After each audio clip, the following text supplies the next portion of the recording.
कि जाने जहान मैया अदानी बड़ी है रउआ जाने जहान मैया दानी बड़ी है रउआ जाने जहान मैया जाने जहान मैया दानी बड़ी है रउआ रउआ जाने जहान मैया भाई हो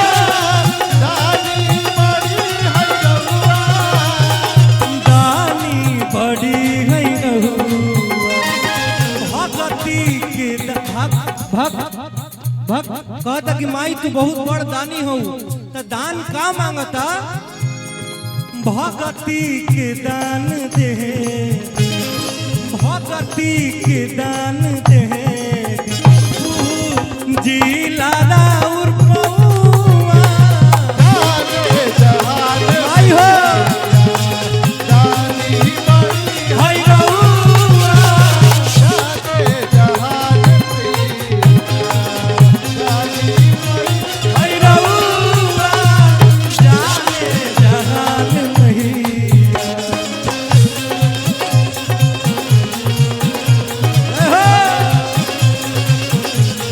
जय हो महतारी हो जय हो बोल साचे दरबार की जय हो माई हो दानी बड़ी है रउआ जाने जहान मैया अच्छा माई लोग के देख ले खबजा जैसे कोई 3 भाई बा के 4 भाई बा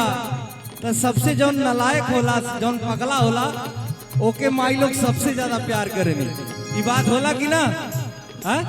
वह बात बड़े भैया पंकज भैया ही लिखे हैं क्या लिखे हैं सुनिए कि पगले बेटा के माई जरा दे दुलारे दे बात बाकी ना पगले बेटा के माई जा दे दुलारे दे माई हो पगले बेटा के माई दे दुलार दे पगले बेटा के माई जा दे दुलारे दे पगले बेटा के माई दे दुलार दे लागे ना देली खामा आचर ओहार देली मैया लागे ना देली घामा आचर ओहार देली अरे आचर ओहार देली डूबे न देली नैया डूबे न देली नहीं भले पानी होके डूबौआ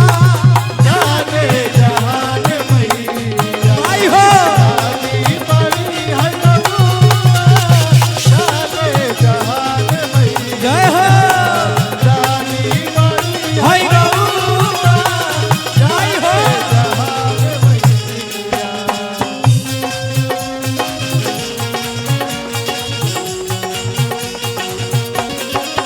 जय हो जय हो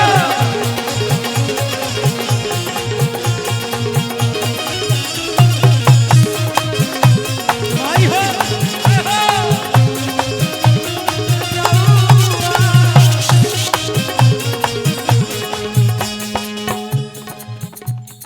जेकरा लागे लगन हो मोरी मैया के चरण में माई हो करा लगे लगन आई हो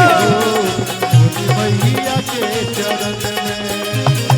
जेकरा लागे लगन हो मोरी मैया के चरण में करा लगे लगन हो मोरी मैया के चरण में राहे न कहबो मन में खुशियां भरे जीवन में रोहे न कोलम में खुशियाँ भरे जीवन में हर खुशियां घुंघरू घुंघरू भैया के लिए एक बार फिर से जोरदार ताली बजना चाहिए कि घुंघरू भैया सुनी। हाँ भैया आइए।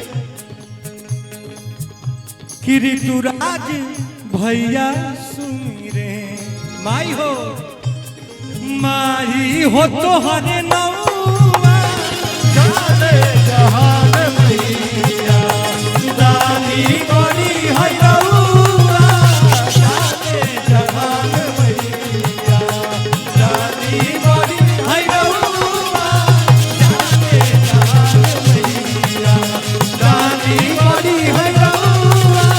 जाने जहान मैया दानी बड़ी है रउआ जाने जहान